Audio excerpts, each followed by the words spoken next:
الله نحمده ونستعينه ونستغفره ونعوذ بالله من شرور أنفسنا وسيئات أعمالنا من يهده الله فلا مضل له ومن يضلله فلا له وأشهد أن لا إله إلا الله وحده لا شريك له وأشهد أن محمدا عبده ورسوله اللهم صل على محمد وعلى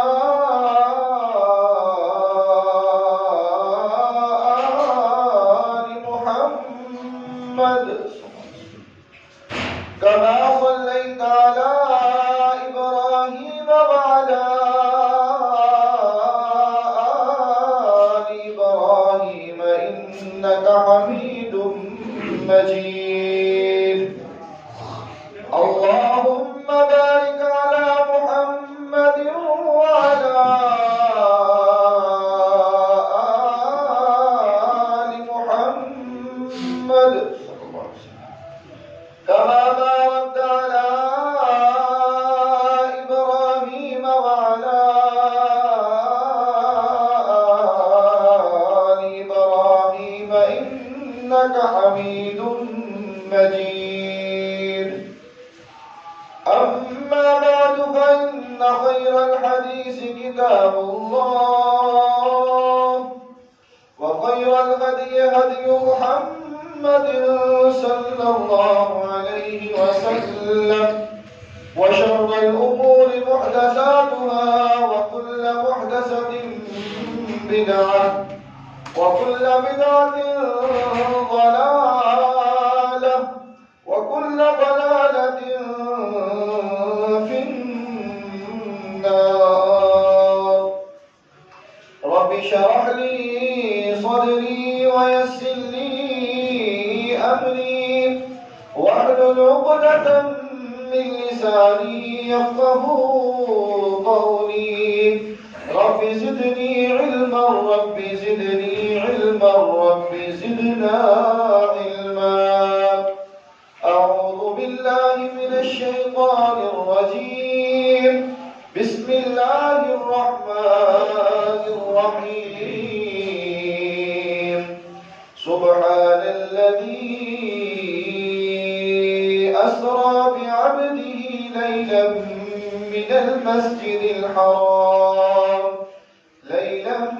من المسجد الحرام إلى المسجد الأقصى الذي باركنا حوله لنريه من آياتنا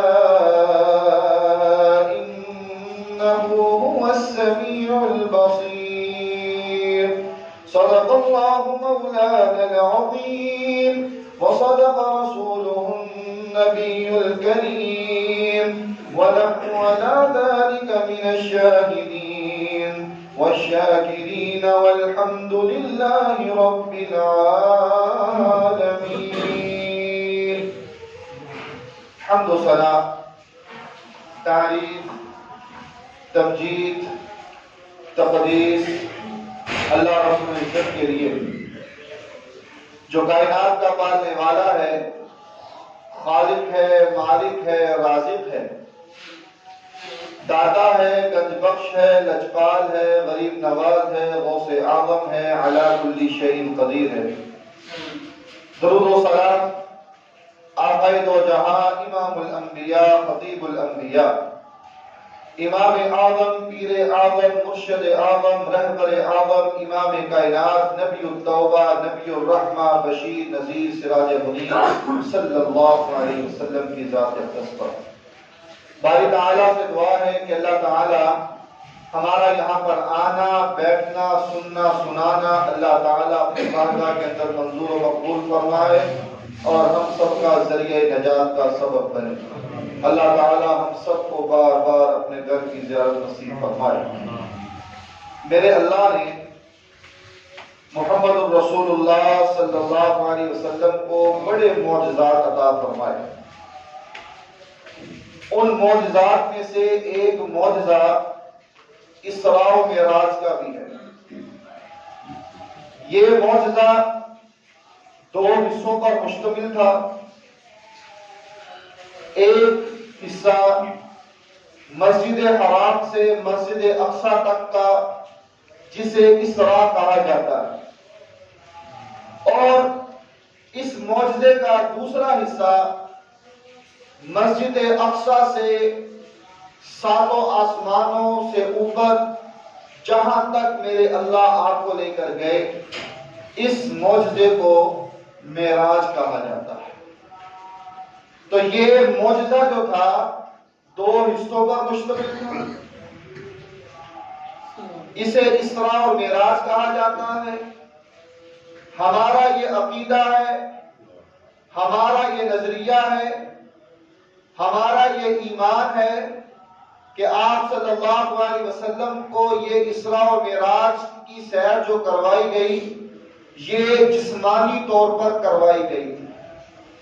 یہ معجزہ روحانی طور پر تھا نہیں، بلکہ جسمانی طور پر تھا، اور یہ معجزہ آپ صلی اللہ علیہ وسلم کو بیداری کی حالت میں ہوا تھا، خواب کی حالت میں نہیں ہوا۔ یہ ہمارا عقیدہ ہے۔ بیداری کی حالت میں جسمانی طور پر یہ معجزہ میرے اللہ نے محمد رسول اللہ صلی اللہ علیہ وسلم کو کروایا۔ اور جو کہتے ہیں کہ خواب کی حالت میں اور روحانی طور پر یہ معجزہ سرزد ہوا، وہ بات درست نہیں۔ میں نے جو آیت کریمہ آپ کے سامنے تلاوت کی ہے، 15واں پارہ ہے، اس کی پہلی سورت ہے۔ میرے رب نے فرمایا کہ سبحان الذی اسری بعبدہ لیلا من المسجد الحرام الى المسجد الاقصى الذي باركنا حوله لنريه من آیاتنا انه هو السمیع البصیر۔ پاک ہے وہ ذات جس نے اپنے بندے کو رات کے کچھ حصے میں، پوری رات نہیں، رات کے کچھ حصے میں مسجد حرام سے مسجد اقصی کی سیر کروائی، اور اس کے آس پاس کی جگہ کو میرے اللہ نے بابرکت بنایا، تاکہ میرے اللہ آپ صلی اللہ علیہ وسلم کو اپنی قدرت کی نشانیاں دکھائیں۔ انہ هو السمیع البصیر۔ میرا رب خوب سننے والا ہے، میرا اللہ خوب جاننے والا ہے۔ اس آیت کریمہ کا پہلا لفظ کیا ہے؟ سبحان۔ سبحان جس طرح ہم کہتے ہیں سبحان اللہ، اس کا معنی کیا ہے؟ اللہ پاک ہے۔ سبحان کا معنی ہے اللہ پاک ہے، ہر قسم کے عیب سے میرا اللہ پاک ہے۔ عربی میں سبحان کا ایک معنی اظہار اور تعجب کرنا بھی ہوتا ہے۔ یہ اللہ رب العالمین کی یہ قدرت کہ یہ راتوں رات اتنا لمبا سفر اور رات کے تھوڑے سے حصے میں میرے اللہ نے کروا دینا، تو یہ اظہار ہے، تعجب ہے، حیرت ہے کہ کس طرح یہ میرے اللہ نے یہ سارا معاملہ کروا دیا۔ تو یہاں پر لفظ سبحان جو استعمال ہوا ہے، اس کا معنی کیا ہے؟ کہ حیرت، تعجب ہے کہ میرے رب نے محمد رسول اللہ صلی اللہ علیہ وسلم کو یہ سیر کروائی۔ اب جو لوگ یہ بات کہتے ہیں کہ آپ کو معراج خواب کی حالت میں ہوئی، آپ کو معراج روحانی طور پر ہوئی، تو ان کی بات درست نہیں۔ کیوں؟ اگر روحانی طور پر ہوا ہوتا، خواب کی حالت میں ہوا ہوتا، تو پھر حیرت کس بات کی تھی؟ تعجب کس بات کا تھا؟ تو لفظ سبحان سے ہمیں یہ پتہ چل رہا ہے کہ حیرت اور تعجب کے اظہار سے یہ پتہ چل رہا ہے کہ میرے رسول اللہ صلی اللہ علیہ وسلم کو معراج جو ہے وہ جسمانی طور پر ہوا اور بیداری کی حالت میں ہوا۔ اسی آیت میں ایک لفظ استعمال ہوا ہے بعبدہ، عبد بندہ۔ یہ لفظ روح اور جان دونوں پر بولا جاتا ہے، روح اور جان دونوں پر بولا جاتا ہے، صرف روح پر بولا جاتا نہیں۔ اس لفظ سے بھی یہ محسوس ہوتا ہے، معلوم ہوتا ہے کہ آپ کو جو معراج ہوئی وہ جسمانی طور پر تھی اور بیداری کی حالت میں تھی۔ تیسری دلیل جو کہتے ہیں کہ آپ کو معراج خواب کی حالت میں ہوئی تھی، ان کے رد میں تیسری دلیل، جب معراج ہوئی، مشہور حدیث ہے، آپ نے آ کر کہا، جب اپنی ساری بات بتلائی، لوگوں کو بتلائی، تو لوگوں نے آگے سے کیا کہا؟ آپ کا مذاق اڑایا، آپ کے بارے میں غلط باتیں کی گئی، آپ کی بات کو رد کیا گیا۔ کفار مکہ نے اس بات کو لے کر بہت مذاق اڑایا۔ حدیث کے الفاظ ہیں، کئیوں نے تالیاں بھی بجائی۔ تو اگر یہ روحانی طور پر ہوا ہوتا، اگر یہ خواب کی حالت میں ہوا ہوتا، تو پھر کفار مکہ کو یہ کرنے کی ضرورت نہیں تھی، کیونکہ خواب ہی ہے نا، خواب تو کسی کو بھی آ سکتا ہے۔ اصل مسئلہ، اصل لڑائی یہ تھی کہ آپ نے کہا جسمانی طور پر راتوں رات میں اتنا سفر کر کے آیا ہوں۔ وہ آگے سے کہتے تھے کہ ہمارے دور میں اگر ہم یہ سفر کریں تو ہمیں 40 دن لگ جائیں گے مسجد حرام سے مسجد اقصی تک جانے کے لیے، اور آپ کہہ رہی ہیں کہ راتوں رات میں وہاں سے ہو آیا ہوں۔ تو یہاں سے ہمیں یہ پتا چل رہا ہے کہ یہ معراج جو ہے یہ محمد رسول اللہ صلی اللہ علیہ وسلم کو جسمانی طور پر ہوا اور بیداری کی حالت میں ہوا۔ اس کے بعد معراج، اس کے حوالے سے تاریخ کوئی متعین شریعت کی دائرے میں رہتے ہوئے آپ صلی اللہ علیہ وسلم کی احادیث سے اور صحیح تاریخ سے کوئی معلوم نہیں ہے۔ کوئی بات یہ ثابت نہیں کر سکتا کہ یہ معراج کی رات تھی کہ 27 رجب یہ معراج آپ کو اس رات میں واقع ہوئی، ایسی بات صحیح احادیث سے اور صحیح تاریخ کی کتاب سے ملے گی نہیں ملے گی۔ بلکہ اگر تاریخ کی طرف جایا جائے تو مختلف اقوال، مختلف باتیں آپ کو ملیں گی کہ آپ کو معراج فلاں تاریخ کو ہوئی، آپ کو معراج فلاں تاریخ کو ہوئی، فلاں تاریخ کو ہوئی۔ تو کسی کا اتفاق صحیح بات کوئی بھی بتا سکا نہیں، کسی کو بھی صحیح تاریخ کا علم ہوا نہیں۔ تو لہذا یہ بات کہنا کہ معراج 27 رجب کو ہوئی تو یہ بات بھی درست نہیں۔ معراج ہوئی، ہمارا ایمان ہے، بیداری کی حالت میں ہوئی، ہمارا ایمان ہے، اور محمد رسول اللہ صلی اللہ علیہ وسلم جسمانی طور پر یہ معراج ہوئی، ہمارا یہ ایمان ہے۔ لیکن کب ہوئی، کون سی تاریخ کو ہوئی، ہمیں اس کے بارے میں علم نہیں ہے۔ جو شریعت نے ہمیں بتلا دیا اس کو ماننا چاہیے، اپنی طرف سے ہیلے بہانے تلاش کرنا نہیں چاہیے۔ اس کے بعد کچھ لوگ ہمارے ملک میں معراج کے معجزے کا انکار ہی کر دیتے ہیں، جنہیں عرف میں منکرین حدیث کہا جاتا ہے، جن کے ہاں حدیث کی کوئی اہمیت نہیں، کوئی ویلیو نہیں۔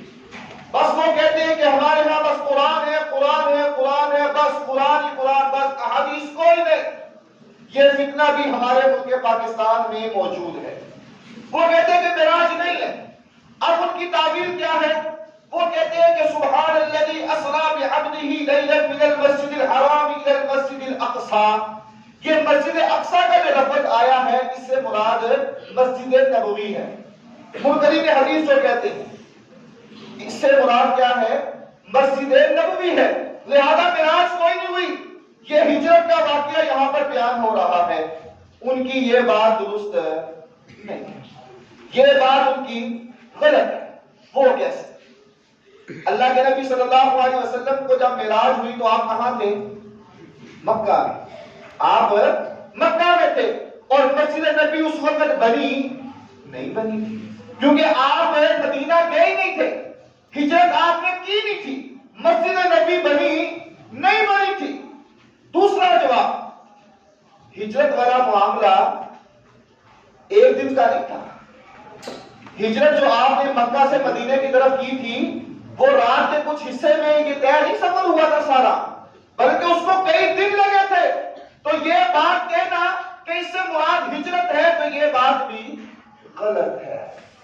یہ معجزہ تھا، اللہ نے رسول اللہ صلی اللہ علیہ وسلم کو کروایا تھا، ہمارا ایمان ہے، اور اس کی تاریخ کا تعین نہیں ہے، کیونکہ آپ صلی اللہ علیہ وسلم سے صحیح روایت کے مطابق یہ بات ثابت نہیں۔ اب آگے چلیں، معراج کیسے شروع ہوا؟ بخاری کی روایت ہے، اللہ کے نبی صلی اللہ علیہ وسلم اپنے گھر میں لیٹے ہوئے، ام ہانی کا گھر تھا۔ اب یہاں پر اعتراض کرنے والے اعتراض کرتے ہیں کہ آپ نے یہ کیوں کہا کہ میں اپنے گھر میں لیٹا ہوا ہوں اور آپ ام ہانی کے گھر میں ہیں؟ ان کا جواب یہ ہے کہ اس وقت آپ صلی اللہ علیہ وسلم ام ہانی کے گھر رہائش پذیر تھے۔ بخاری کی روایت ہے کہ چھت کھلی، آپ کو اٹھایا گیا، کعبے کے پاس حتیم ہے، حتیم میں لایا گیا، آپ وہاں پر لیٹے۔ بخاری کی روایت ہے آپ نے فرمایا کہ نہ میں سویا ہوا تھا اور نہ ہی میں جاگ رہا تھا، بلکہ مجھ پر اونگ طاری تھی۔ اتنے میں مجھے اٹھایا گیا اور زمزم کے پاس لے جایا گیا، وہاں پر میرے سینے کو چاک کیا گیا، زیر ناف بال تک میرے سینے کو کھول دیا گیا، میرے دل کو نکالا اور زمزم کے پانی سے دل کو دھویا اور میرے دل کو دوبارہ اس کی جگہ پر رکھا اور میرے سینے کو سی دیا۔ اب یہاں پر تبصرہ کرنے والے بڑا بڑا تبصرہ کرتے ہیں، دیکھو جی یہ مسلمان کیا بات کر رہے ہیں کہ اتنا بڑا نبی، اتنے مقام و مرتبے والا، اور اس کا سینہ چاک کیا جائے اور اس طرح دل نکالا جائے اور اس طرح دھویا جائے اور پھر رکھا جائے اور بعد میں محسوس بھی نہ ہو، یہ کیسے ممکن ہے؟ عقل مانے تب بھی، عقل نہ مانے تب بھی پیغمبر علیہ السلام کی حدیث پر ماننا، یقین لانا، یہ ہمارے ایمان کا حصہ ہے۔ بخاری کی روایت ہے، صحیح سند کے ساتھ ہے۔ اور یہ شق صدر، آپ کے سینے کو چاک کیا جانے والا معاملہ، یہ کتنی مرتبہ ہوا؟ 3 مرتبہ۔ 3 مرتبہ آپ کی زندگی میں آپ کے سینے کو چاک کیا گیا۔ پہلی مرتبہ جب آپ دائی حلیمہ کے گھر میں تھے بچپن میں، دوسری مرتبہ بعثت کے وقت جب میرے رب نے نبوت عطا کی، آپ کو نبی اور رسول بنایا اس وقت، اور تیسرے نمبر پر کب شق صدر ہوا؟ جب معراج کا وقت آیا۔ اس کے بعد آپ صلی اللہ علیہ وسلم فرماتے ہیں، مسلم کی روایت ہے، ایک سواری لائی گئی جس کا نام براق تھا، گدھے سے بڑی تھی اور خچر سے چھوٹی تھی، اس کی رفتار اتنی تیز تھی کہ انسان کی نظر جہاں تک جاتی تھی اس کا وہاں ایک قدم ہوتا تھا۔ مسجد حرام سے، خانہ کعبہ سے مسجد اقصی تک کا سفر ہوا۔ اللہ کے نبی صلی اللہ علیہ وسلم اپنی سواری سے اترے، اترنے کے بعد آپ نے فرمایا کہ میں نے اپنی سواری کو، اس براق کو اس جگہ پر باندھا جہاں باقی انبیاء جو تھے وہ سواری کو باندھا کرتے تھے۔ آپ صلی اللہ علیہ وسلم مسجد میں گئے، مسجد میں جانے کے بعد آپ نے نماز پڑھی، نماز پڑھنے کے بعد آپ مسجد سے باہر آئے، جبریل علیہ السلام نے آپ کے سامنے 2 برتن پیش کیے، ایک میں شراب تھی اور ایک میں دودھ تھا۔ اللہ کے نبی صلی اللہ علیہ وسلم نے دودھ کو پسند فرمایا، دودھ پیا، اس کے بعد آپ جبریل علیہ السلام کے ساتھ آسمانوں کی طرف چلے۔ یہ معجزے کا ایک حصہ تھا۔ مسجد حرام سے مسجد اقصی تک یہ ایک حصہ یہاں پر مکمل ہوا، آپ نے دودھ نوش فرمایا، یہاں معجزے کا پہلا حصہ ختم ہوا۔ اس کے بعد آپ صلی اللہ علیہ وسلم آسمانوں کی طرف چلے گئے، پہلے آسمان تک پہنچے، دستخط دی گئی، آگے سے آواز آئی، کون ہے؟ کہا میں جبریل ہوں علیہ السلام۔ آگے سے آواز آئی، آپ کے ساتھ کون ہے؟ کہا میرے ساتھ محمد صلی اللہ علیہ وسلم ہے۔ کہا ان کو بلایا گیا ہے؟ کہا جی بلایا گیا ہے۔ دروازہ کھولا گیا، آپ پہلے آسمان پر گئے۔ پہلے آسمان پر کس کے ساتھ ملاقات ہوئی آپ کی؟ سیدنا آدم علیہ السلام کے ساتھ۔ آدم علیہ السلام کے ساتھ آپ کی ملاقات ہوئی، آدم علیہ السلام نے آپ کو دعائیں دی۔ اس کے بعد دیکھا آپ صلی اللہ علیہ وسلم نے کہ آدم علیہ السلام رو رہے ہیں، کبھی مسکراتے ہیں کبھی روتے ہیں، کیا معاملہ ہے؟ جبریل یہ کیا معاملہ ہے؟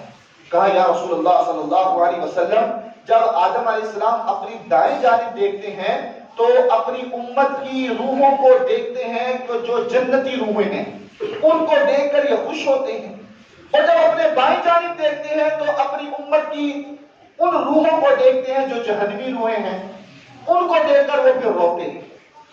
اس کے بعد دوسرے آسمان پر گئے، وہی معاملہ ہوا، سلام پوچھا گیا۔ دوسرے آسمان پر کس کے ساتھ ملاقات ہوئی؟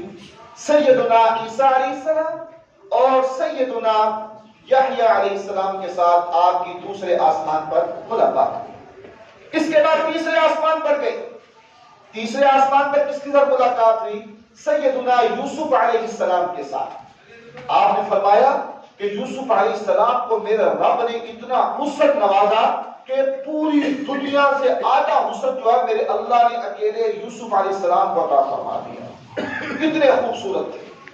چوتھے آسمان پر گئے، وہاں ملاقات سیدنا ادریس علیہ السلام سے ہوئی۔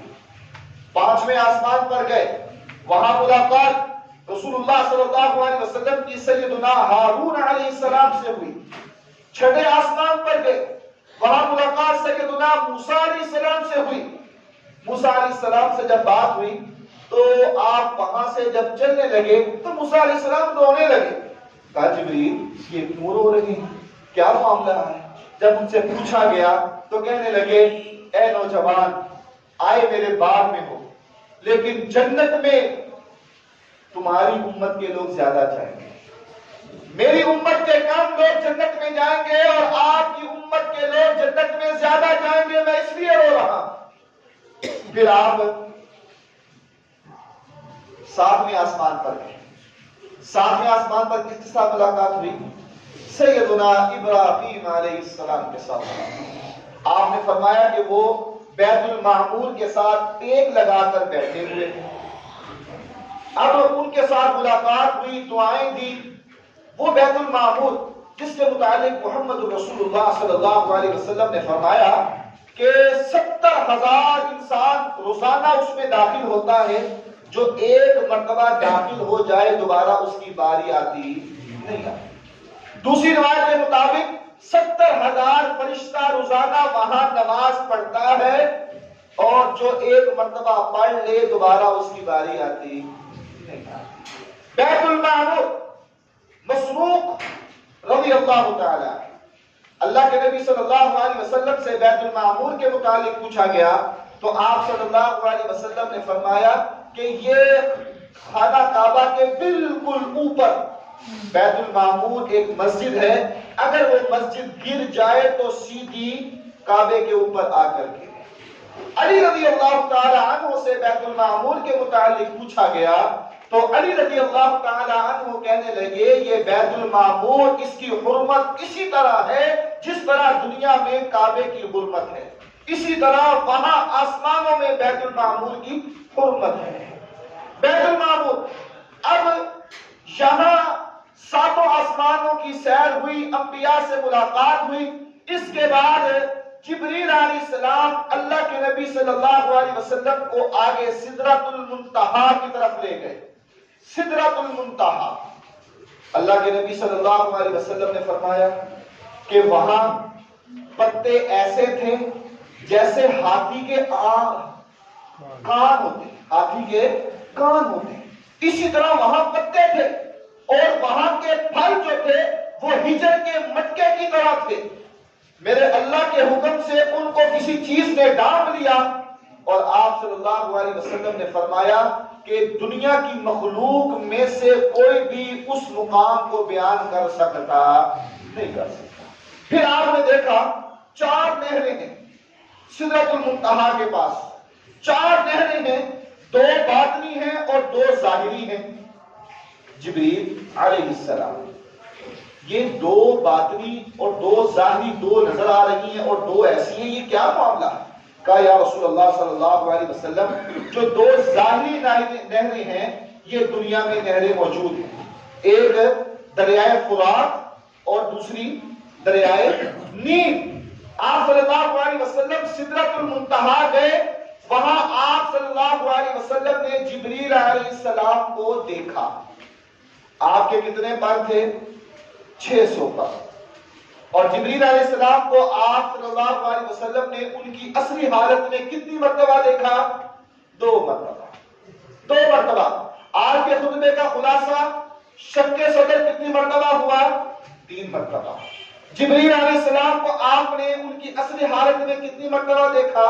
2 مرتبہ دیکھا۔ اب یہاں پر بڑا کچھ بیان کیا جاتا ہے کہ یہاں اللہ سے ملاقات ہوئی، آپ صلی اللہ علیہ وسلم نے اللہ کو دیکھا، اور اس طرح کی باتیں لوگوں میں پھیلائی جاتی ہیں، یہ بات درست نہیں ہے۔ وَلَقَدْ رَآهُ نَزْلَةً أُخْرَى عِنْدَ سِدْرَةِ الْمُنتَهَى عِنْدَهَا جَنَّةُ الْمَأْوَى إِذْ يَغْشَى السِّدْرَةَ مَا يَغْشَى مَا زَاغَ الْبَصَرُ وَمَا طَغَى لَقَدْ رَآ مِنْ آيَاتِ رَبِّهِ الْكُبْرَى۔ یہ ملاقات جو تھی یہ آپ صلی اللہ علیہ وسلم نے جبریل علیہ السلام کو سدرۃ المنتہا کے پاس ان کی اصلی حالت میں دیکھا۔ اس کے بعد سدرۃ المنتہا سے بھی آگے کا سفر شروع ہوا۔ ایک مقام آیا کہ جہاں آپ نے فرمایا کہ قلم کے لکھنے کی آوازیں آ رہی ہیں۔ جبریل علیہ السلام، یہ کیا ہے؟ کہا یا رسول اللہ صلی اللہ علیہ وسلم، یہ فرشتے جو ہیں یہ اللہ کے حکم کو لکھ رہے ہیں، جو اللہ آرڈر دیتا ہے یہ ان آرڈروں کو لکھ رہے ہیں۔ وہاں تک آپ صلی اللہ علیہ وسلم کو لے جایا گیا۔ اس کے بعد میرے رب نے آپ پر جو وحی کرنی تھی، جو پیغام دینا تھا، وہ پیغام دیا۔ وہ پیغام دینے کے بعد واپسی کا سفر شروع ہوا۔ میرے اللہ کو آپ نے دیکھا نہیں۔ جو کہتے ہیں کہ آپ صلی اللہ علیہ وسلم نے معراج کے موقع پر آپ کو دیکھا، یہ بات درست نہیں۔ وحی ملی، پیغام ملا، وہاں سے واپسی ہوئی۔ مختصر سی بات کرتے چلے۔ موسیٰ علیہ السلام نے پوچھا کیا ملا؟ کہا میرے اللہ نے دن اور رات میں 50 نمازوں کو فرض کر دیا۔ کہا واپس جائیے، کم کروا لیں، امت نہیں پڑھے گی، میری امت نہیں پڑھی تو آپ کی امت کیسے پڑھے گی؟ جائیں۔ کم کرواتے کرواتے کتنی رہ گئیں؟ 5 نمازیں۔ معراج کا تحفہ پہلا کیا ہے؟ 5 نمازیں۔ اب وہاں سے واپسی ہوئی، آپ واپس آئے، راتوں رات یہ سارا معاملہ طے ہوا، اور فجر کی نماز سے پہلے محمد رسول اللہ صلی اللہ علیہ وسلم مسجد حرام میں پہنچ چکے۔ اب آپ صلی اللہ علیہ وسلم صبح پریشان ہیں کہ اب کیا بنے۔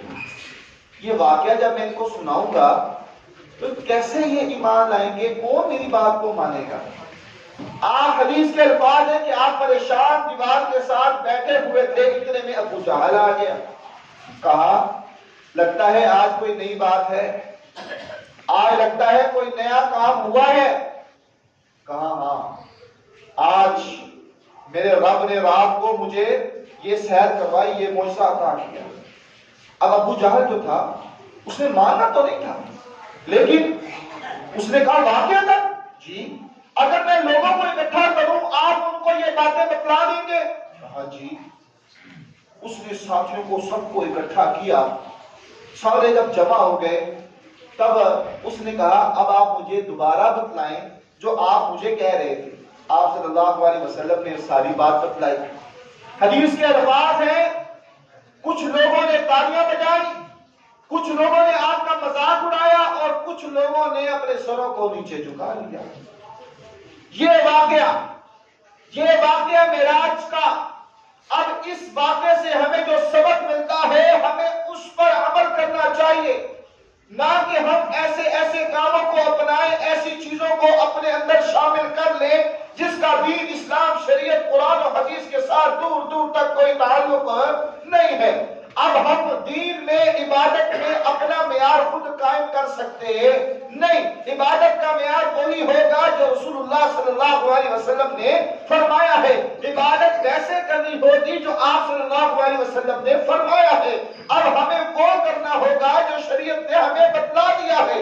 اب ہم یہ کہہ دیں کہ یہ معراج ہے اور ساری رات یہ بات کہیں گی عبادت کرو، یہ بڑی افضل رات ہے، بڑی اعلیٰ رات ہے، اس میں بڑا کچھ ہوا۔ پہلی بات یہ دن ثابت ہے، اور عبادت اس کے لیے ہمیں شریعت کی دلیل چاہیے، آپ صلی اللہ علیہ وسلم کا حکم چاہیے۔ اپنی مرضی سے کر سکتے نہیں۔ ہاں ساری رات جاگنا ہے تو اس نظریے کے ساتھ کہ میں اپنے اللہ کو منا رہا ہوں۔ اگر یہ سمجھ کر کرو گے کہ یہ معراج کی رات ہے اور میں یہ عبادت کروں گا تو شریعت میں اس کا حکم ہمیں ملا نہیں ہے۔ اور کوئی تو ایسے بھی ہیں جو کہتے ہیں کہ یہ معراج کی رات جو ہے یہ لیلۃ القدر سے بھی افضل رات ہے۔ انا للہ و انا الیہ راجعون۔ ہم نے دین کا حلیہ بگاڑ دیا ہے۔ یہ معیار ہم نے نہیں بنانا، یہ تقسیم ہم نے نہیں کرنی۔ ان راتوں کی فضیلت کو بڑھا چڑھا کر بیان کرنا یہ ہمارے اختیار میں نہیں ہے۔ جو شریعت نے، جو قرآن نے، جو رسول اللہ صلی اللہ علیہ وسلم کے فرمان نے بتا دیا وہ حرف آخر ہے اور وہ دین کا حصہ ہے۔ اور جو اس معجزے سے، جو اس واقعے سے ہمیں پیغام ملتا ہے اس پر عمل کرو۔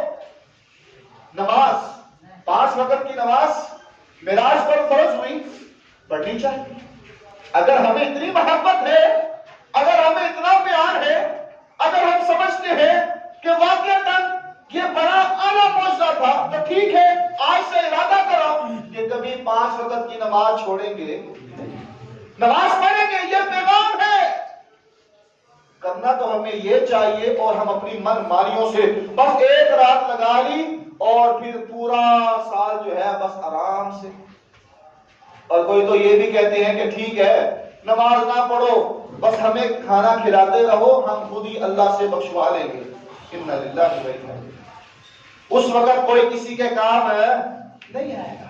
ہر ایک کو اپنی اپنی پڑی ہوگی، رب نفسی رب نفسی رب نفسی، کوئی کسی کے کام نہیں آئے گا۔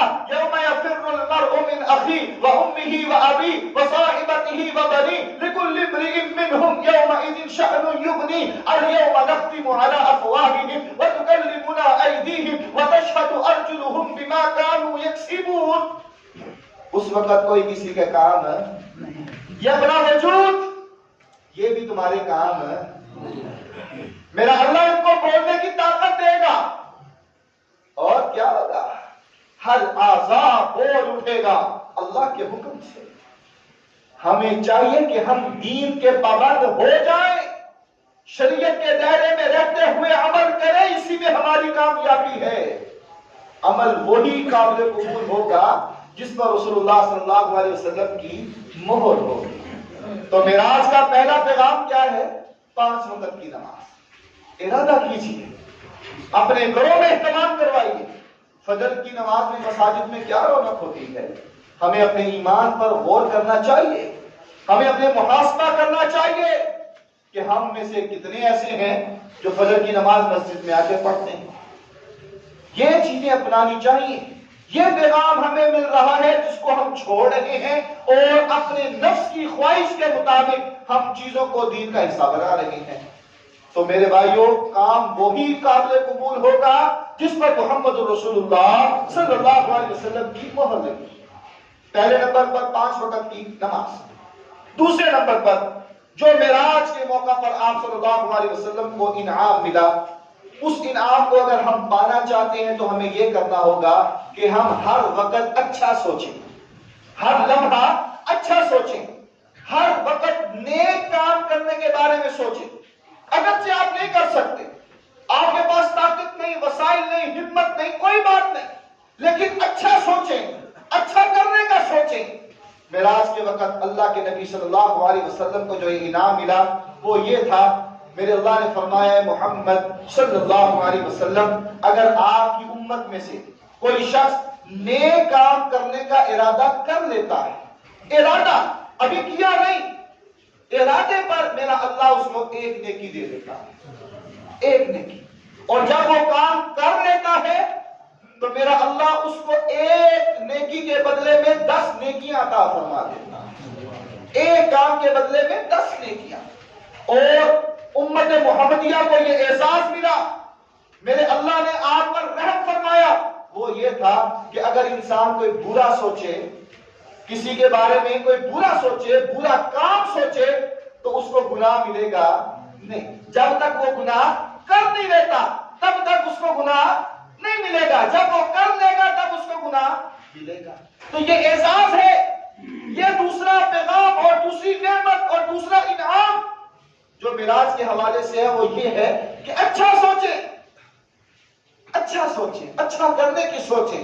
اگر آپ نیت کو اچھا کر لیں گے تو میرے اللہ باقی معاملات کو بھی درست فرما دیں۔ تیسرا انعام جو معراج کے موقع پر آپ کو ملا، جو ہمیں اپنانا چاہیے، جو رسول اللہ صلی اللہ علیہ وسلم کی شریعت اور سنت کے ثابت ہے، وہ یہ ہے سورۃ البقرہ کی آخری 2 آیات۔ یہ انعام بھی معراج کے موقع پر ملا۔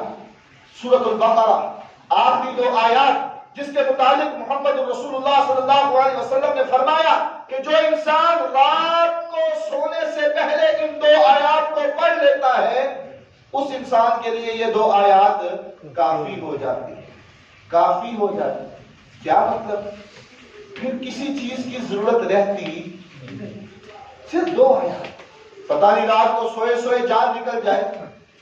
یہ 2 آیات، اب ہم میں سے کتنے ایسے ہیں جو پڑھ کر سوتے ہیں؟ اگر ہمیں معراج سے محبت ہے، شریعت سے محبت ہے، رسول اللہ صلی اللہ علیہ وسلم سے محبت ہے، تو پھر ہمیں ان کاموں کو اپنانا چاہیے۔ اگر معراج ہم رات کو جاگنا پسند کر سکتے ہیں تو جو احادیث صحیحہ ہیں، جو صحیح احادیث ہیں، ان کو اپنائیں نا۔ آپ نے فرمایا کہ 2 آیات، ایسے ارادہ کریں کہ ہم ان کو پڑھیں گے، نہیں یا تو موبائل میں کر لیں۔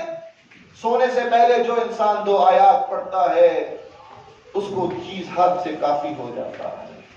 چوتھا انعام، پہلا انعام 5 نمازیں، دوسرا انعام نیک سوچ رکھو، ہر وقت اچھا کرنے کی سوچ رکھو۔ تیسرا انعام سورۃ البقرہ کی آخری 2 آیات۔ چوتھا انعام جو میرے اللہ نے معراج کے موقع پر آپ صلی اللہ علیہ وسلم کو عطا فرمایا وہ کیا تھا؟ کبیرہ گناہ، کبیرہ گناہ۔ ہر انسان گناہ گار ہے، خطا کار ہے، سیاہ کار ہے، گناہ ہوتا ہے نا، سب سے ہوتا ہے، کوئی نہیں کہہ سکتا کہ میں گناہ گار ہوں، ہر انسان گناہ گار ہے۔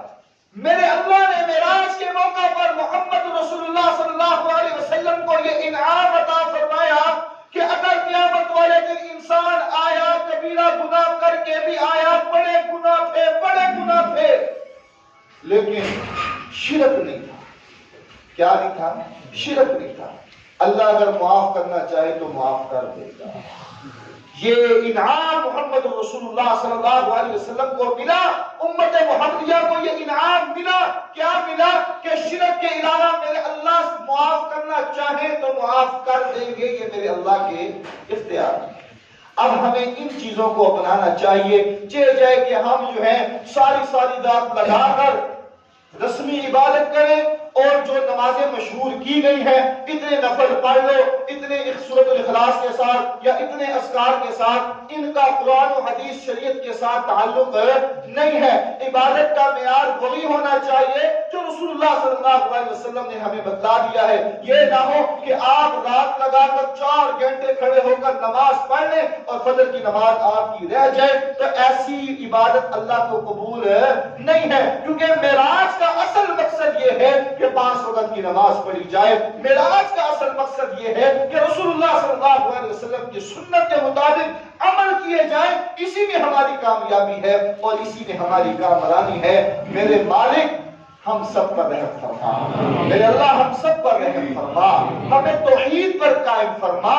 اب تو ملک کی حالات کچھ اس طرح ہو چکے ہیں کہ حق کو پہچاننا بہت ہی مشکل ہو چکا ہے۔ اللہ ہمیں صراط مستقیم پر چلا، ہمیں ایسے لوگوں سے ملوا دے جو حق پر ہے اور جو قرآن و سنت کی بات کرنے والے ہیں اور قرآن و سنت کا درس دینے والے ہیں۔ اللہ ہمیں ان لوگوں کی سوسائٹی میں شامل کر دے اور ہماری آخرت بہتر فرما دے۔ اللہ ہمارے حال پہ رحم فرما۔